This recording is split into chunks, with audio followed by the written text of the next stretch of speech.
Hello again. So there you go, the beautiful subframe. I'm trying to wrap this video quickly. It's gonna be maybe boring, maybe not. I'm supposed to talk about the VR setup that is done. I'm gonna just quickly say what I have to say because I need to have a little bit of a rant on engine builders and gearbox builders or builders or mechanics or whatever. You're gonna decide. So, first of all, my apologies to who already ordered the mounts and the kit to put VR engine in the mr2, both DSG or manual. There has been additional delay as recently usual, but as said, we're gonna do it. We're gonna have everything ready within a week, and then we added extra 2 weeks. Trust me, those last 2 weeks it's been hell. Not hell, but it's going to be a massive rush and trying to get sorted everything, you know, as precise as this is physically possible. Now everything is spot on, although I have to say one thing. But that's in the next video, fuck it, because this is going to be too long. So for now we know that the engine mounts for both vr5 and 6 are the same, and we have them ready. The mounts changes between the 6-speed manual O2M gearbox to the DSG gearbox, but again we have them ready. The prototypes, everything is corrected, everything is good. Now we waiting for our laser cutters to bring obviously the latest stock. We weld them up, and obviously for the people who are still waiting, those parts are going to be the first ones going under my TIG. I'm gonna do them the very same day the stuff arrives, and they should be shipped the very next day. So accept my apologies, but understand that it was more important to have everything 101% literally spot on, than actually, you know, respecting the times of the orders. From now on, everything is we've done with the development. It's finally done. It was a lot, including the subframes. Subframes are now, we have the final one, so the next one is coming, is stainless, and from I think end of next week or beginning of 2 weeks time or a week after, because usually it takes about 5 to 7 days to laser cut and get out stock depending on the quantities. We should have everything ready and be able to order even the subframes. There are more surprises coming from the suspension department, because now as I finish the development with these engines, we move on the suspension side, which, yeah, again, exciting news, but I need a bit of rest. We have the subframes, no subframe, and then we're gonna recover a little bit because we're spending way too much time, too much money into engineering and development. Although this workshop doesn't look like high engineering spec, but because there's lots of stuff concentrated in one single place, but trust me, there is a lot going on. So VR stuff is done, developed, done. Great. I'm gonna show you now this engine. Shame is not opened. I was supposed to film it when it was open. Do you remember the engine I told you we have one ready for to be boosted with the pink head cover? Well, this is the one, and I had it in the engine bay. We even actually seen the pictures of the previous owner who paid someone, a mechanic I guess, to have it prepared. So it's supposed to have head studs conversion, IIP head studs conversion. It's supposed to have a decompression plate, which is a plate between the head gaskets. So leave the head and remove some of the compression of the engine from 10.8 to whatever they choose, so it's ready for boost. Otherwise it will detonate at low boost settings. Supposed to have, I guess, main caps bolts as well, IIP, and IIP rod bolts. Well, surprise, surprise, the only thing done to this engine was just the IIP rod bolts. Nothing else was done, and anything else that was done, it was shocking. They haven't even cleaned the engine to reassemble it. It was disgusting. The other part that was done actually to the engine, it was the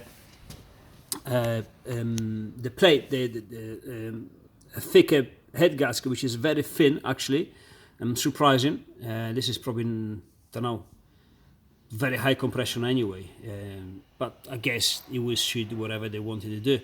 But as you can see, there's supposed to be on the top here, there's supposed to be another layer. This is just a spacer, metal spacer. There's supposed to be another layer of, I don't know if you can see it from somewhere.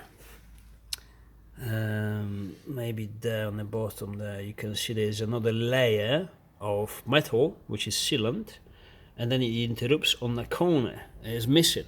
As you can see, already leaks oil. Well, the oil was leaking just by cranking the engine, so not much pressure.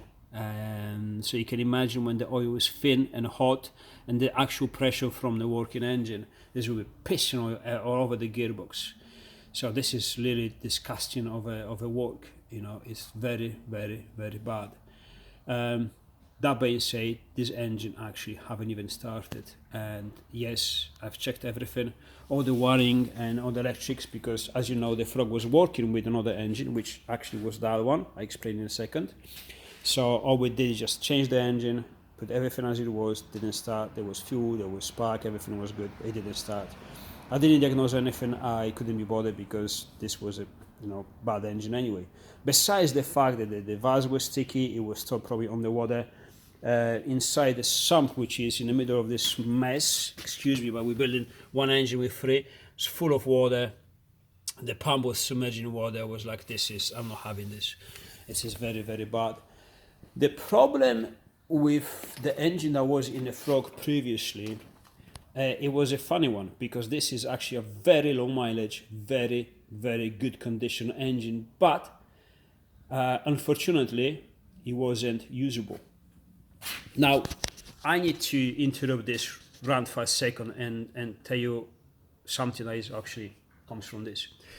We are at the moment in the middle of construction our website, because many of you ask, where's the website, can we see the stuff, can we see the information, since everything is open to public, we can actually access it anytime we have, pictures of the products, and maybe as much information as you can, how to assemble this stuff, how to put these engines in, how to solve some of problems, like everything is going to be there. We having this website under construction, but please bear in mind we are extremely busy, especially with this development stuff. So it's going to take some time, but it's there. You can actually see it. It's under construction, so very little information for now, but it's already there. It's called obviously Żurawski Motorsport UK.com. Also, we have the Facebook website, Facebook page, where we want as many as our customers, potential customers, but that's not only this. All the people who are actually doing this job. So any Volkswagen, Audi Volkswagen engine swaps into mr2. We don't want anything else, because otherwise it's gonna be, scrap lot of useful spams dedicated to this kind of swaps. If you're not doing the conversion with our parts, please post it anyway. It's for the common good, for people. Share the knowledge, share the experience, share the good and the bad. If you are customers, again, do it. If you some of the stuff, because I don't know if you've seen it, but there's a 4-part series of how to, obviously with our stuff, with our kit, do the engine swap 1.8 when you have turbo into an mr2. It's very long, but it's very detailed. I talk a lot anyway. Plus, when I have to do something detailed, it goes for ages. But everything is there. At the end of that video, I don't know if you remember or if you've seen it. If you haven't, then there you go. I say that even if now, as I've shown you everything, the way we build it, you don't want to buy our stuff and do it for yourself because you've seen the way we build it, because that's where the development comes from. Because once you know, it's easy. It's only difficult if you don't know. But once we work it up, everything else is easy. If you don't want to buy our stuff and do it for yourself because the knowledge is being provided to you, I'm not being sarcastic.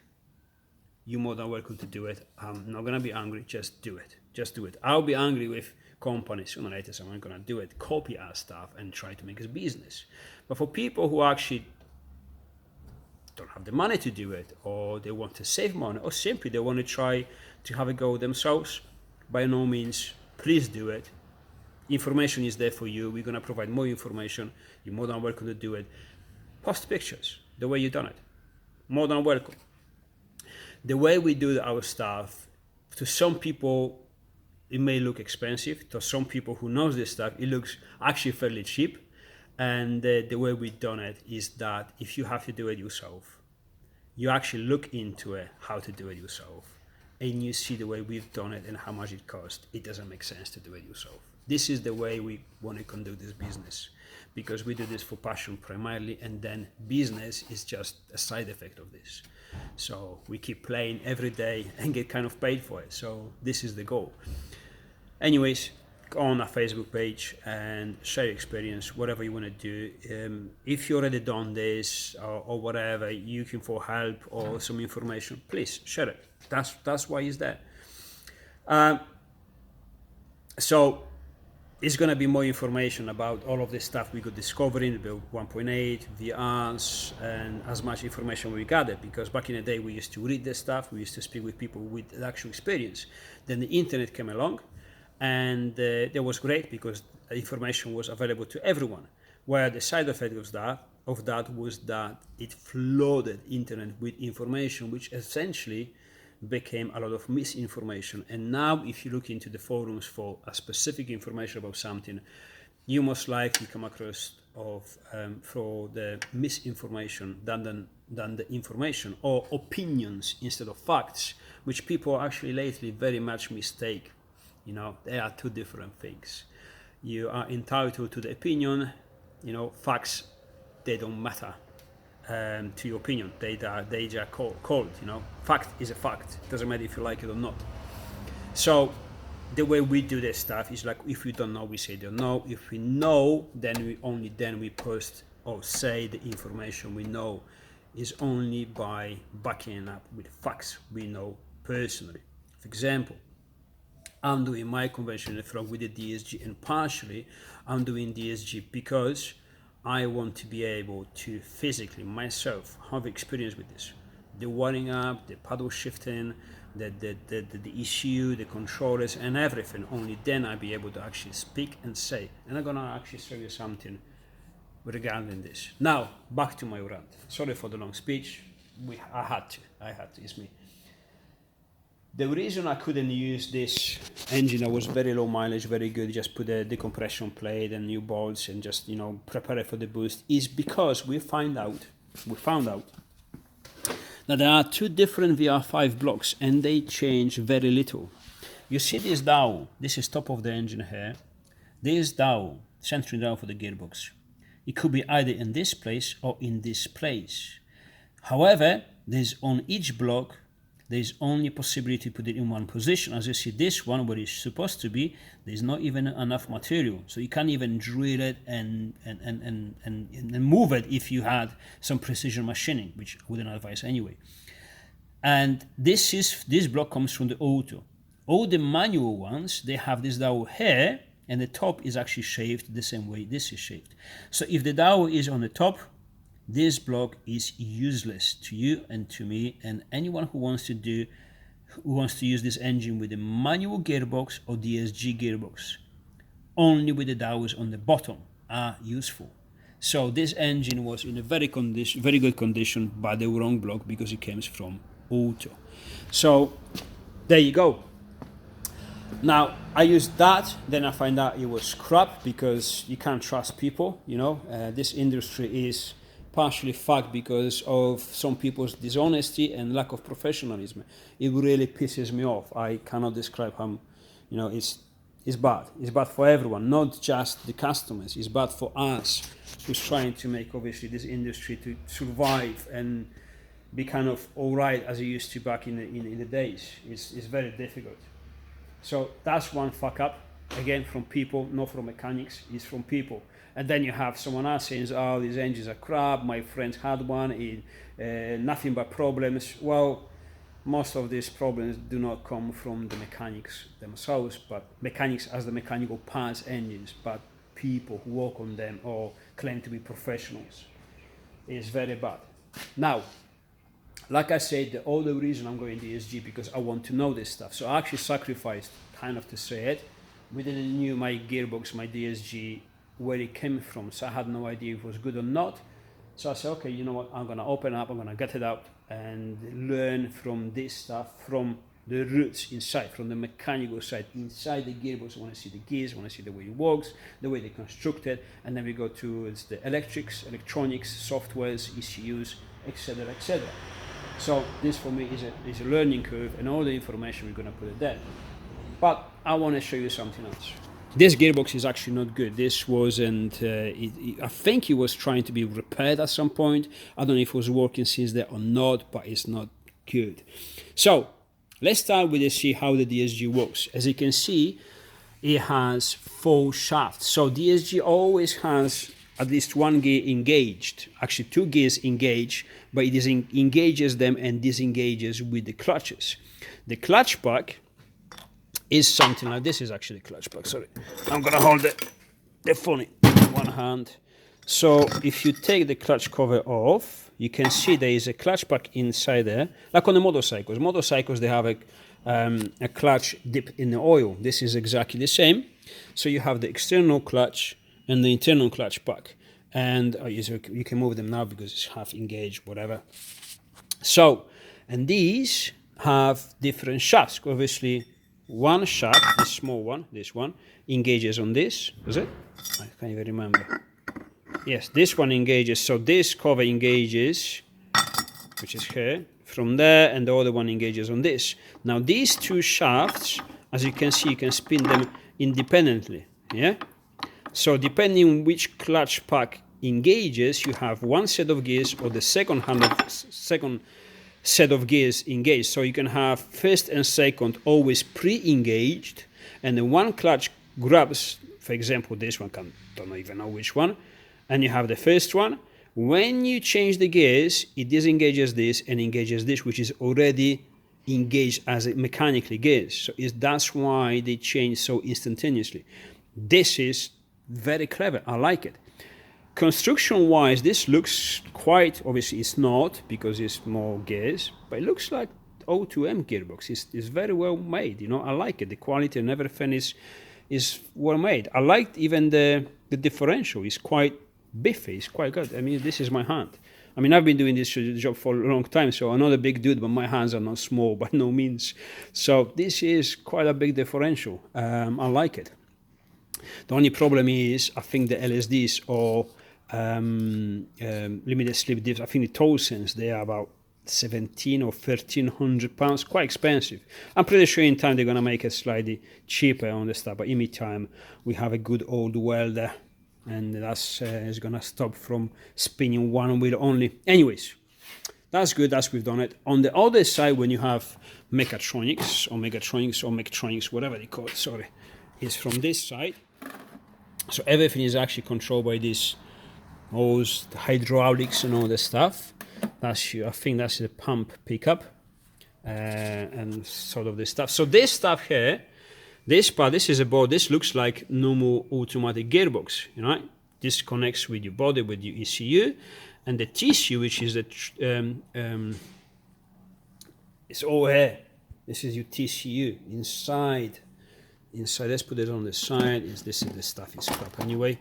TCU is your transmission control unit, and then obviously you have your electrical board, hydraulical board, which is this one here. And top of this you have all these solenoids. This solenoids are only like 2-3 versions of them, so it's quite easily actually. It's very, I like it. You know, they go in these places, they act like as a valves, and then hydraulically control what's going on inside the gearbox. So pre-selecting the gears, selecting, engaging and disengaging the clutches one on another. So it's very clever. So we have the old technology of already been used and abused, so we know all of it, a lot of it, from the automatic gearboxes combined with the mechanical boxes, which is, I actually like it. I very, very much like it. Now, this is the second part. Someone actually tried to repair this gearbox. My I can see it by discussion of if I was doing this stuff, this wouldn't have a play. This is very, very badly. Now, Andrew, you're gonna see something else as well. So this is high pressure pump. These pumps, they pump, I think, up to 12 or 18 bar. It's something amazing. When you upgrade these gearboxes, they you raise the pressures. That's how they hold more power, and they more reliable actually. The pump has to be high precision. So obviously someone expected this pump, which it's got somewhere. But sometimes if you're not sure if you have to put the gears in the same place or whatever, you use the marker pen and you mark them, right? These gears. Remember, these gears, especially the surface of these gears, is very important to be nice and shiny, blah blah, nowhere. So you tell me this is acceptable. Someone with a screwdriver make 1, 2, 3 lines, scratch the gears. Look, that's how they. You see, Andrew? Yeah. Hold on. You can really, you can see them. Scratch them just to mark them the position of it. First of all, you don't have to mark it. You stupid. Well, I don't want to swear it because YouTube is gonna block my video. But Jesus Christ, this is the people we're dealing with. And then from this, let me just grab a piece of tissue here. And then from these people, as you know as well too, let's put this. I will start today because he's building his engine. Don't look at me like this. You weird already. It's like you're psycho. No, I'm just wondering Chill. what weird Chill. stuff you're going to come out with. No, it's how many times you heard opinions that matters more than a facts. Like, yeah, I had one, or I had these problems. Of course, you had the problems. I said this before with that engine. The way it has been built. Most of the times, the mechanical problems come from people not servicing or servicing it badly, working in a very bad manner on new parts, especially when this technology is going forward. Then you got cowboys doing stuff like this. Can you imagine it's like you get someone to service your pump and it scratches the surface of your pump, high pressure pump, just to make sure the gears they match. It doesn't even matter. So you can imagine how stupid someone had to be to even mark it when it doesn't have to be, so you have no understanding the way it works, and then scratch it instead of using a marker pen. This is beyond any understanding. Is beyond me. This is my rant. I'm sorry, but this is. But then, I knew at the moment I saw stuff like this. It's like, come on, this is not something that was stuck there because I can recognize. This was someone was trying to remove it in some dodgy way. And then the bolts holding the casing together, over tight, massively over tight. I'm not kidding you. Look, I had to chop them off. This one. There were a few of them actually on the external side on this one. This one here had to be chopped off. Massively over torqued, and because they are 16-sided bolts, they're not very strong, so you round the bolts quite quickly. I hate when these people work on this stuff. Absolutely hate it. Plus, when you seal it up, don't leave the sealant so much that it actually drops inside, because it may go actually inside the pump. Now these, they are alright because we got a massive oil filter. But then, as we know, even on the 1.8 engines, actually we can show it, one of these here, you got a pickup. This pickup is small. Oh, there you go. It doesn't take much of this, gluey stuff from silicone because you abuse it to clog all of this, and then you have a problem. And then some people say, oh, 1.8 20 valves are shit because mine shit himself for no reason. Right. I bet you there's always a reason. So far we always find there's always a reason. And the reason is rarely because they shit engines. Usually, you see, I need to be polite. Steve don't have to be polite. I need to be polite. But sometimes I wish to be in the position of Steve that I don't have to be polite. But then I get cancelled and banned from the forums and all this stuff because I tell people the truth. Anyways, this is enough of the rant. We're gonna have some food and we're gonna close Andrew's engine because he blew it up Perfectly good engine, very good, healthy engine. He blew it up. I didn't blow up that one. I just want to clarify that. No, not this That one I haven't blown up yet. Okay, he blew up his engine because his conversion was one of the first ones, which kindly let us his car to do all the tests and developments with the cooling system. Anyways, actually, no, you tell how you blow up that engine. I left the actuator vacuum pipe off. So it resulted in a bit of overboost. Yeah. Which was pretty quick for a moment. Yeah, it was amazing. It was for about amazing. the first couple of seconds, it was really, really quick. That engine was already mapped to nearly the limit of what the standard controls can take, and then overboosting resulted in a little bit more power, a little bit more than I can take. And but now, these engines are so simple. Now we're joking about it, but now, besides the joke, Andrew don't have much experience of engine buildings. Well, now they have, because this is actually his first engine he built. A little bit of tuition from me and Steve, and he was able to actually build the engine properly. And this is capable of over 500 brakes easily, because new conrods, stronger conrods, and exhaust valves. Exhaust valves wasn't necessary, but and preventively. It's got the TSI main cap bolts in, which is Main cap bolts, yes, just small improvements, nothing major. These, these are very, very simple engines, compact and simple, you know. So there you go. Anyways, we're gonna have some food and continue to close this engine, and I'm gonna study more of this gearbox because I'm fascinated the way it works. So far, I like what I see.